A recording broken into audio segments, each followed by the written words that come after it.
The Black Manor matters. Oh. Perfect. And you also fairly recently started.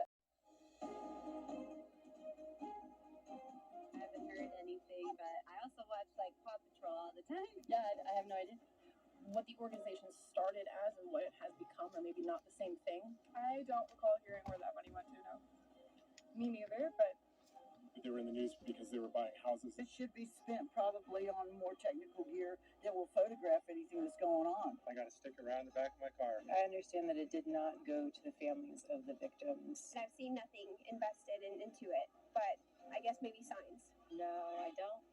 I think all lives matter, though. I'll be curious on what that particular funding goes to. I should get $1 at least. I'm going to assume they're doing good with it. I heard a rumor that the women who started Black Lives Matter used the money for themselves. It's spent by the founder of the Black Lives Matter movement to buy additional houses and things like that, inspiring one of the famous headlines, Black Lives Manor, in the New York Post.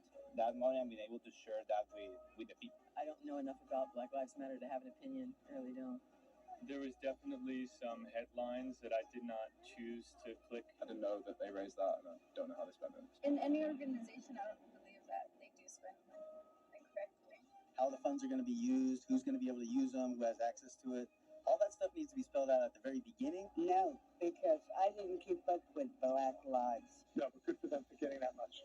I'm sure it went to good cause. They took it and ran with it. Well, it was a nice cliche. Individuals having access to that these things do happen. It coming out in this way as a scandal is not how it should be. A few people are helping their own portfolio. Funds should be used to support the actual cause. They should be like directing that funds, like more of those funds towards like vulnerable Black people. I don't know anything about that.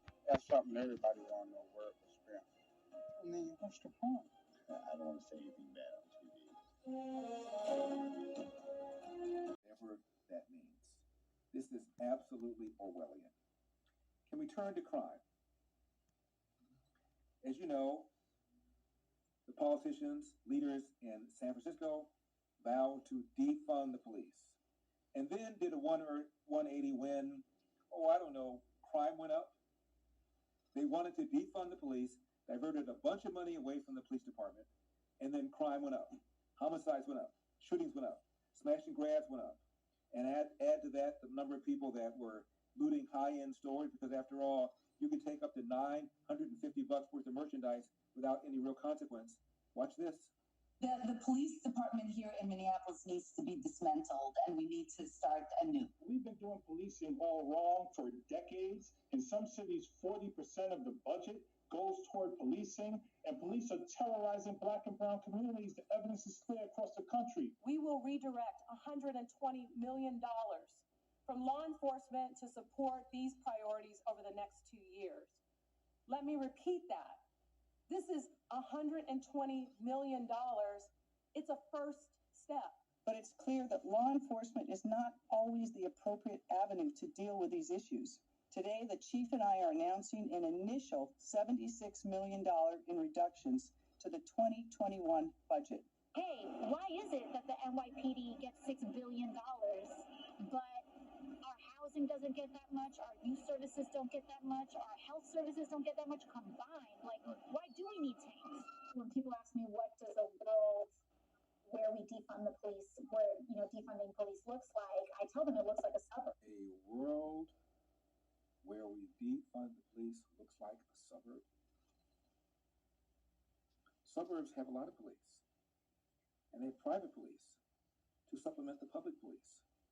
And they got high walls, and they got burglar alarms. San Francisco, getting back to them, diverted $120 million from the police and sheriff department in 2020. And Mayor London Breed was among the politicians who joined the chorus of leaders saying, defund the police, divert funds from the police for youth programs, for housing programs, for all sorts of programs. Here is what the mayor of San Francisco, Breed, said on July 31, 2020, and I quote, "We will direct $120 million from law enforcement to support these priorities over the next 2 years." Let me repeat that, she said. This is $120 million, end of quote. They've been told to stand down on many occasions and not do their job.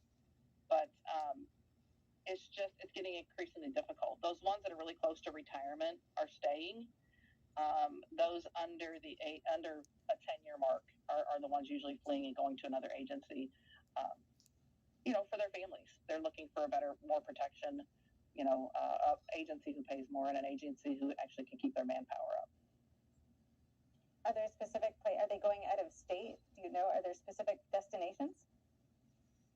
Actually, we have two local that have offered a 1-for-1. So if an officer has 10 years, they can go to another agency. St. Louis County and Jefferson County have offered a 1-for-1 as far as seniority. If they have 10 years on, they can go out there with 10 years on and get the pay and benefits of a 10-year officer, which is appealing to a lot of our officers, and the pay is much higher out there.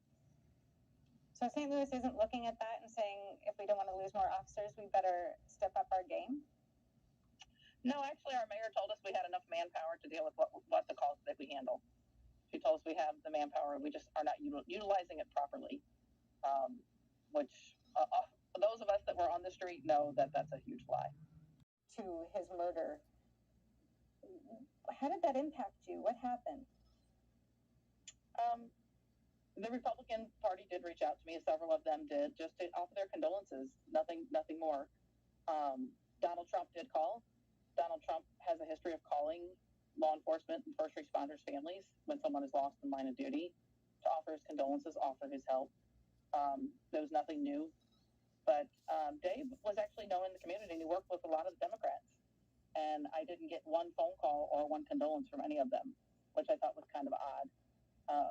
That just being his friends, you would think a friend would call or offer condolences, and they did not. They made it a very political issue. Closure would be having David back, but it was a satisfaction knowing that he won't be on the street anymore. And the murder first count alone, minimum sentence is life in prison without parole, and that doesn't count the other 5 charges he's facing. So we're hoping that he gets a long prison sentence, and he doesn't get to do this to another family, gets to tear another family apart. Constitutional congressional oversight actually means it serves a legitimate purpose. They are not the executive branch, they are the legislative branch. And the best way to get documents, and I learned this from Russiagate, not just issuing subpoenas and demanding the cabinet officers come in and testify publicly. They won't comply. That's my prediction. They literally will throw up bureaucratic gymnastics and say, oh, we're looking for it, and then it has to be redacted, and then there's personal information. Just go to the Peter Strzok and Lisa Page text messages that Rick Grinnell and I were able to declassify and unredact. There's no reason to classify them. It just showed the corruption of their actions, and they never wanted it out. We put it out. That's the difference. And executive privilege information.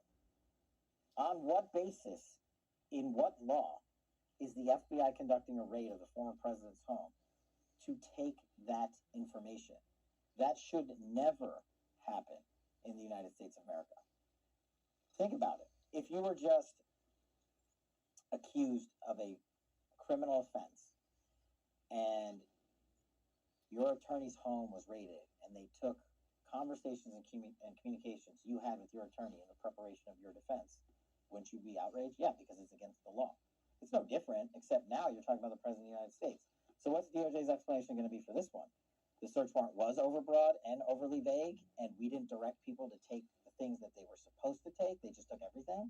That's another, not only is it a massive optics problem for the Department of Justice, but it's going to be a problem going forward when we get further into the search warrant. Unfortunately, I don't think we're going to get too much further this week at this week's hearing. So what do you think is going to happen? Security Division, when I first started back in the day at DOJ. He was the Assistant Attorney General at the time in charge of the National Security Division. Pretty high-level stuff. He was the AAG when Russiagate was launched.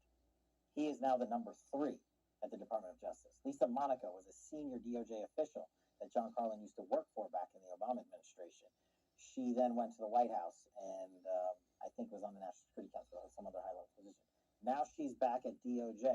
These 3 people at DOJ are in charge of this. And I think that's why you've seen the political overreach of a national security investigation because these same folks have wanted to get Trump no matter what the cost. And if they can't indict him, which they don't believe they will do, they will be able to now say, what? Donald Trump, you're under investigation. And they'll be able to say for years on end. How do we know that these three people are specifically out to get Trump? Based on the Russiagate investigations, these people were in leadership positions back at DOJ when they launched Russiagate. They would have had to have authorized it, been in the know about it. And we've now learned that, well, not now, but it's not being reported well enough, I think, by the media who these individuals are and the roles they're playing. They're the three people running the entire Department of Justice, and the FBI is a part of the Department of Justice, not the other way around. Chris Wray reports to them, and his agents report to them. So the key thing that I think they wanted to achieve is that even though the Department of Justice's policy has been to not bring any sort of political investigation in and around an election cycle, they've thrown that out the window. The mainstream media, who has helped them at every step, will be able to say, even though President Trump hasn't announced if he's going to announce a run for presidency, if and when he does, they'll be able to say, this guy's under investigation for national security matters. They still get that. To fix the injustices that plague our people. I will protect everyone's right. Let's join to source a better future for all Americans. I'm Yan Xiang. I'm running for Congress NY10.